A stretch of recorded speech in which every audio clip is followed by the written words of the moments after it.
Next here tonight, the hunt for human traffickers. Tampa Bay's task force conducting multiple undercover operations in the weeks leading up to the big game.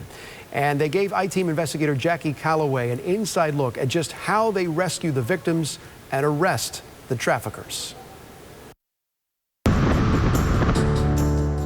lights are still on. A hidden and complex operation. Normally the first hour or two, we spend a lot of time going through the ads. Involving Tampa and St. Pete police working alongside the FBI and Homeland Security.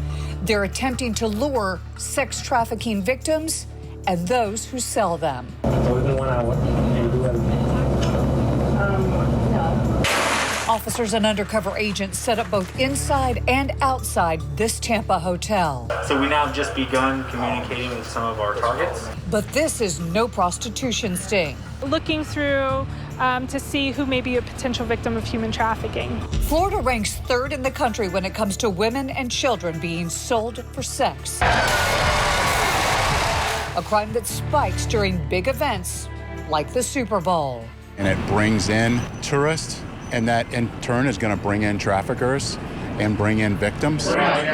This search and rescue operation began with a briefing and then moved to a downtown area hotel. I look for indicators that might indicate that they're victims. Tampa Police Detective Tony Aguiar scours hundreds of local sex ads. He's looking for telltale signs that he won't disclose.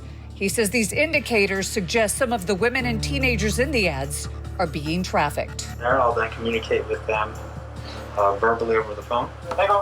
Text messages typically lead to a phone call to set up the meeting. I'm gonna shower up and then, okay, cool. Send my room number. When the women arrive at the hotel room, an undercover officer is waiting. Where'd you come from? Detectives engage in conversation while agents hidden from view outside the hotel watch the vehicles that drop them off. Looks like it's occupied times to someone that's laying the passengers.